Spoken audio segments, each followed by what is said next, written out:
we are off to our very first IVF visit. Well, I don't think it's actually an that's a IVF lie. visit. What is it? It's like a pre-op. Like their Pre-op. baseline. I don't know, whatever it's called. And technically only because it's not our first. We did have our intake consult, but this is a pre-op. Yeah, we're doing a Hysteroscopy. I keep saying hysterectomy. Yeah, please don't say that. It's not hysterectomy. A hysteroscopy, a mock transfer, and an endometrial biopsy.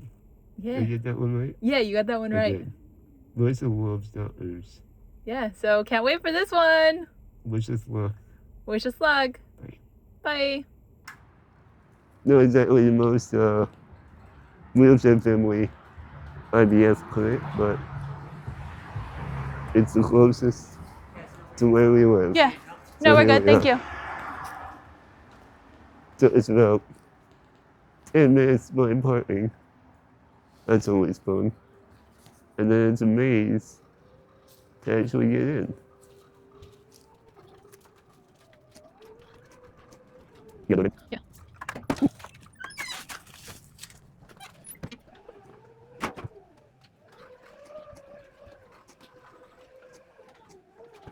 Let's hope the elevator works today. Didn't work the first time we came. And the elevator looks like it's straight out of 1985. So, wish us luck. If we don't post again, you know where we met our demise.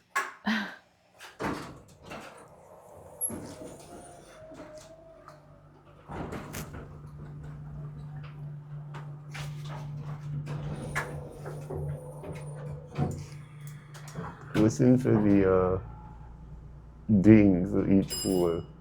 It's an old school bell.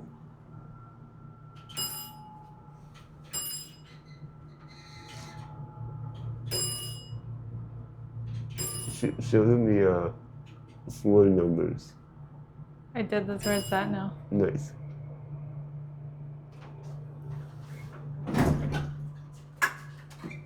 Hello. So we wanted to film a video in the room, but things didn't really go according to plan. Yeah. We will Explain further update later. you a little later, but we made it to the procedure. She did great. How do you feel? Feel pretty good. Pretty good. Yeah. Gotta go pee. How does your uterus feel? Feels fine, I guess. She's a great uterus, apparently. But yeah, so we will update you later. There was a fun story to share. Yeah, for sure. Stay tuned. Stay tuned. Well, we've had some time to decompress, to unpack.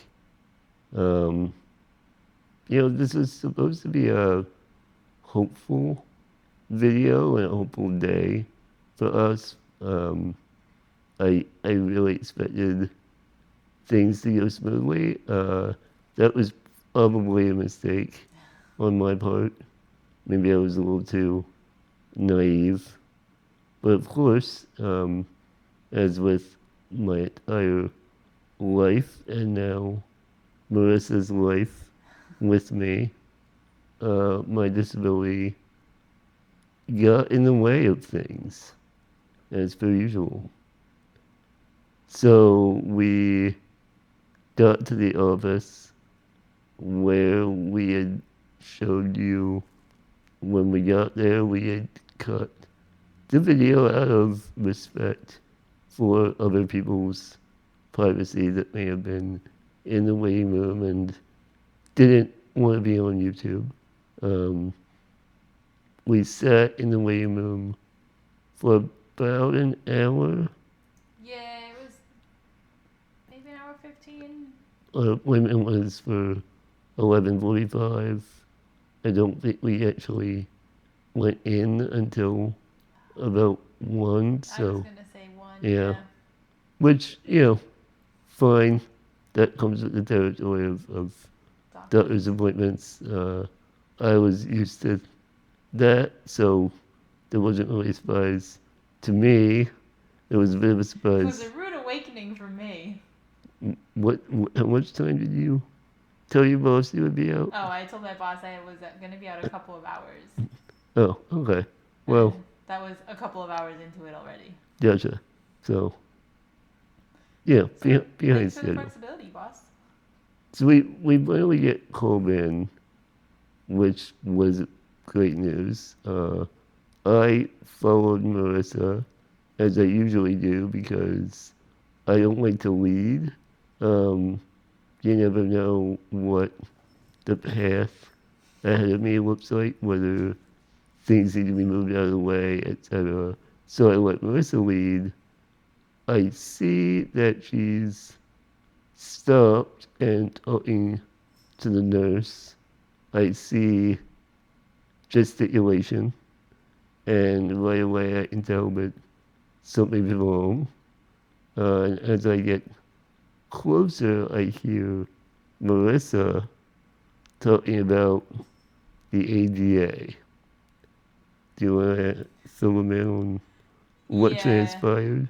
So, as we're getting taken back to our room for our first, I guess, like pre figuring it out. These were the diagnostic exams that get done pre IVF.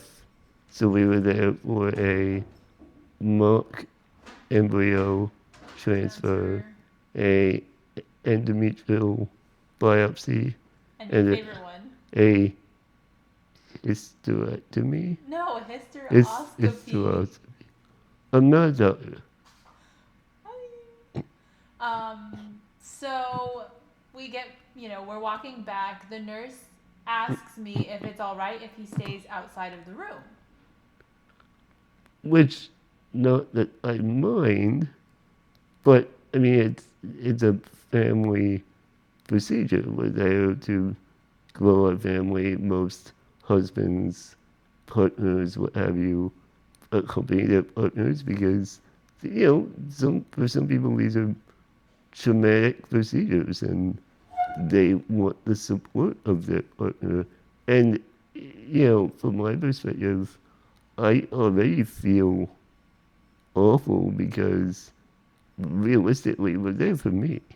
I'm the one with the stupid swimmers. I'm the one with the issue, not Marissa. So, it sucks that the system is set up that when it's the male partner's issue, the female still has to go through an endometrial biopsy. Why does she need that? I'm the one with the issue. So I feel guilty as is. And now I'm basically being told that I can't accompany my wife through this procedure when she's really only there because of me. So I ask her, like, well, is every husband, allowed, or, every spouse allowed to come in with their partner? And she was like, yeah, for the most part, if they, they choose to have their partner there, like, they're more than welcome in here. And I said, well, okay, well, if everybody else can, you're depriving me of that ability to have my, partner and spouse in there. And she, She didn't get it. She was saying, well, it was the size of the of the room. room. That I was more than welcome, but they just couldn't get me in with the equipment and Oh, everything that they needed. So I think my favorite part was when it was asked if he was in a different chair, that's right. it might have fit. And I was like, So wait a so second. it was my fault if I had bought my manual wheelchair since I can use a manual wheelchair at all. I can't, by the way. Then I would have fit. So they're good with quadriplegia. It's just not people with SMA or power wheelchairs. Um, but she did offer to allow us to go back and see the room to convince ourselves that we wouldn't fit. So we did go back. Yeah, we went back. We checked out the room, and sure enough, I mean, It was a tiny room. It was probably the size of a broom's closet with a, a, a Exam an chair, exam chair. all of the machinery that's Right. needed. Like, yeah, it was a tiny room. So I mean, they were accurate in that we would not fit into the room. But thankfully, we, at this point, we're in the back. We again made kind of a stink of the fact, well, that I couldn't get in, and I was basically asking Melissa what she wanted to do. At this point, one of the male, I want to say nurse, but he's not actually a nurse. I don't know what. He's basically a semen doctor. I Yeah, don't think he's a doctor, I but don't think he's a doctor either. But he's a semen expert because he was the one that took my sample previous to this appointment. Overheard this exchange and stepped in. When he stepped in, the actual doctor that would be doing the exam overheard. She stepped in, and they decided to move us into a bigger room. Why they didn't offer that in the first place is beyond me. And they moved some things around and made it work. Um, but why we had to go through that and sort of, advocate so strongly for ourselves just so that I could be with my wife for this procedure was honestly really disheartening and really um, just disappointing. And it kind of left a bad taste in our mouths for the rest of the procedure, which again was supposed to be a hopeful, joyous kind of thing. Right? yeah, but I mean, I guess the highlight is that we were able to accommodate. Like, we were able to figure it out with We the were help, we were able to figure it out. and you got to be there to support me through the process. I did, and Probably wish you weren't there to support me through the process. I wouldn't say that. I would say maybe you would have been better off without me there. So once we now that we're through the sad part of the story, we can get to the happy part. So we did the three things that we talked about. We did the embryo transfer. I think that went really well. Yeah, I would say it went smoothly and nothing They did unexpected happened. they did that first. They stuck a catheter up your hoo-ha to map out the trajectory, I guess, of where they're going to put the embryo. And the day they do it, them using the term catheter is, to me, kind of a stretch. It looked like a baby thin wire. I've had much bigger catheters stuck inside my body, so, just saying. You could, Oh, I could have leveled up. you could level up. Okay, I Man, didn't pull my weight on that one. Yep. Got it. Then they did what did they do next? The The endometrial biopsy. Right.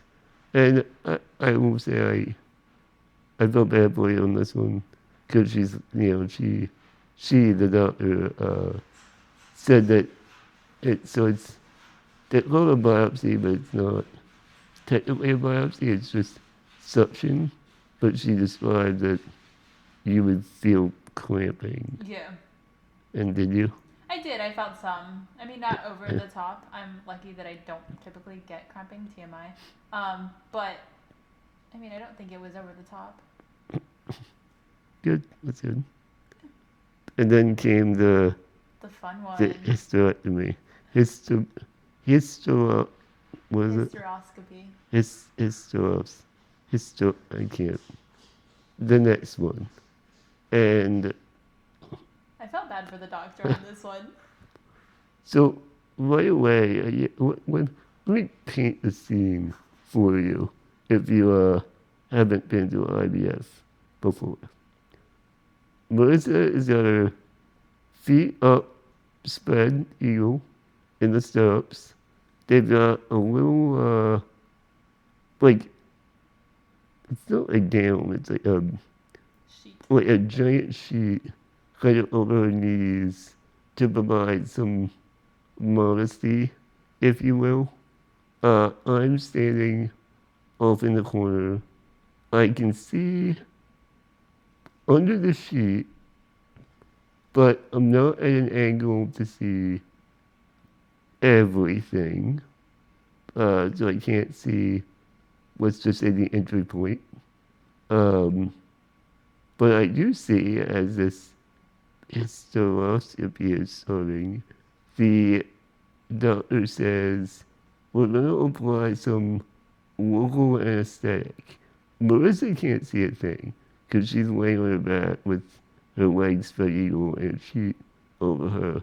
I can see that 6-inch freaking needle that this doctor has that she's about to shove up my wife's vagina. And Language. is it vagina? That's a clinical term. Okay. It was big. That's all I'm saying. And so I make. No, not yet. Oh, We're not not there yet? yet. Oh, okay. So I'm like wide-eyed, but Marissa didn't see that. She applies, the doctor applies the anesthetic, and then I think then she gets the scope. Yeah, they put the scope together. They put the scope together, I don't know why, but then she pulls out what I can only describe as a clamp, and it's a surgical clamp, so it's one of those, about this long. They look like scissors on one end. On the other end, it's a clamp. And I see her sticking in my wife's hoo-ha. That wasn't a big deal, but it was fine. Again, I can't see the entry point, so I just see it being inserted and, from perspective and object permanence, I can tell it's really inside my wife. And then she lets go. And she let go and it just stayed. And I don't know if there was something inside there holding on to it. Like, but I don't even there was a baby in there already holding on.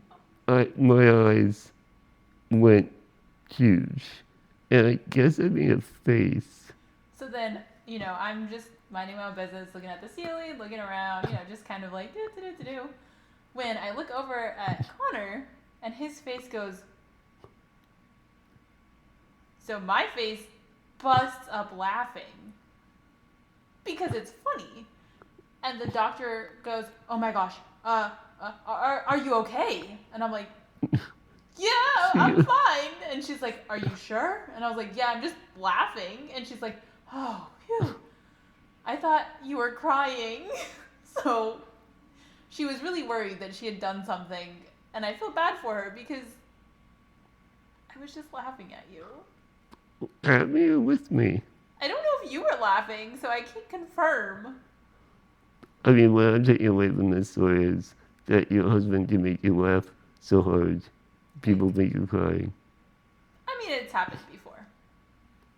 So it was a fun experience all around, Yeah. ups and downs. Apparently, my wife has a great uterus, is what we were told, right? Yeah, that is what we were told. I don't know what a great uterus looks like. There's photos somewhere. I did get to see her insides. They had it up on the screen. That was one of the coolest things I've ever seen. Yeah, you said it looked like what? This is very topical right now. For all of you Stranger Things fans out there, if you're familiar with the Upside Down, it reminded me of the Upside Down. Because it was all like red and like elongations and tubes and caves of wonders. Hey, well. It was cool. I will say there was a student doctor in there that the main doctor was teaching, and she would say things like, "See, that's blah blah blah," and the student doctor was like, "Oh yeah, I see it," and I'm like, No, you don't. There was Like, also there's nothing there. What are you talking about? there was also a point where she pointed out the student There doctor, was. and the doctor was like, "Yeah, that's exactly where it's at." Yep.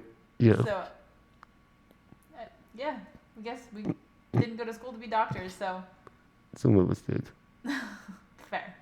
Not all of us, then, I guess. But we made it out in one piece. We did.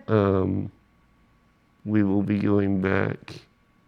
Actually, we don't know when we'll be going back. We don't know. The next steps are to get a genetic consult.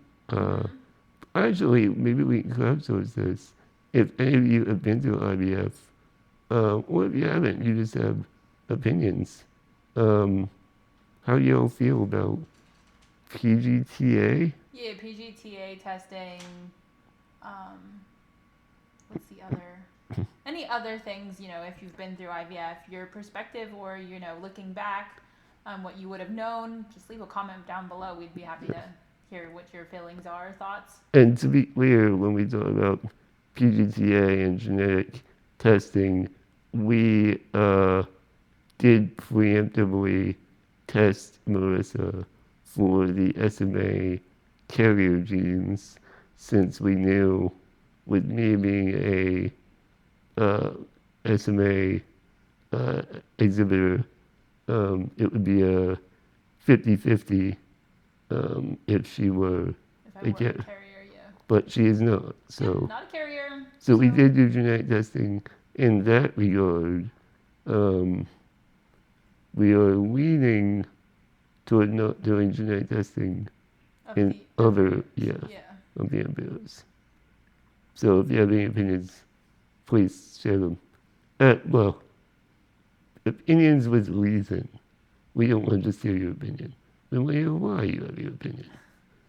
Yeah, well, thanks for coming along on the journey with us. Yep, and thanks for sitting along here with us. We will keep you updated.